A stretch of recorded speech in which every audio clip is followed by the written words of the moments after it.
నిజామాబాద్లో ఆదివారం నిర్వహించిన గ్రామ పాలన అధికారుల రాత పరీక్ష ప్రశాంతంగా జరిగినట్లు కలెక్టర్ రాజీవ్ గాంధీ హనుమంత్ తెలిపారు.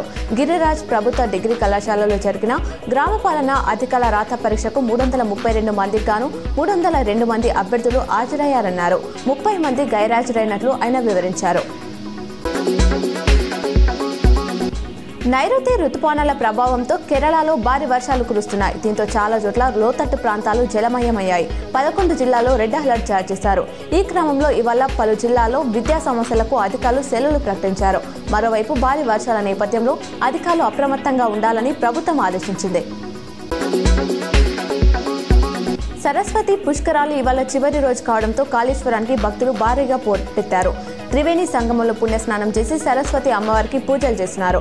అనంతరం ముక్తేశ్వర స్వామిని దర్శించుకుంటున్నారు. ఆలయ పరిసరాలు త్రివేణి సంగమం వద్ద భక్తులు శివనామస్మరణతో మారుమోగుతుంది.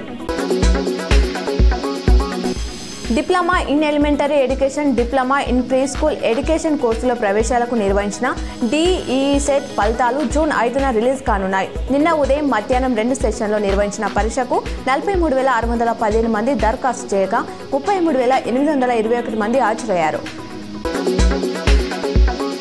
నిజామాబాద్, కామారెడ్డి జిల్లాలో వచ్చే 3 రోజులు వర్షాలు కురిసే అవకాశం ఉందని వాతావరణ శాఖ తెలిపింది. నైరుతి రుతుపవనాలు చురుకుగా కదులుతున్నాయని పేర్కొంది. ఈ నేపథ్యంలో సోమవారం నుంచి బుధవారం వరకు వర్షాలు కురుస్తాయని వెల్లడించింది. కాగా ఉమ్మడి జిల్లాలో 2 రోజులుగా పలు చోట్ల తేలికపాటి వర్షాలు కురిశాయి. బీఆర్ఎస్ చీఫ్ కేసీఆర్ తనకు దేవుడని సిర్పూర్ కాగజ్ నగర్ మాజీ ఎమ్మెల్యే కోనేరు కోనప్ప అన్నారు. రాజకీయంగా బీఆర్ఎస్తో గానీ కేసీఆర్ కుటుంబంతో గానీ తనకు ఎలాంటి విభేదాలు లేవన్నారు. కొంతకాలంగా అధికార పార్టీ కాంగ్రెస్కు దూరంగానే ఉంటున్నానని తెలిపారు.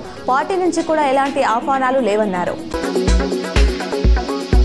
కురుస్తున్న వర్షాలతో శ్రీరామ్ సాగర్ ప్రాజెక్టుకు గడిచిన 24 గంటల్లో 2,025 క్యూసెక్ల ఇన్ఫ్లో వచ్చి చేరినట్లు ప్రాజెక్టు అధికారులు సోమవారం తెలిపారు. దీనితో ప్రాజెక్టులో ప్రస్తుతం 1,061.70 అడుగుల నీరు నిల్వ ఉందన్నారు. కాగా అవుట్ఫ్లోగా 652 క్యూసెక్ల నీటిని వదిలినట్లు చెప్పారు.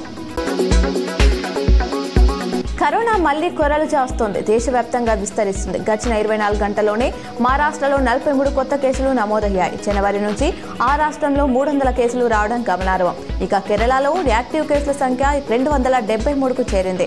ఆదివారం నాటికి తమిళనాడులో 66, ఢిల్లీలో 23, కర్ణాటకలో 36 కేసులు, యూపీలో 4 కేసులు నమోదయ్యాయి.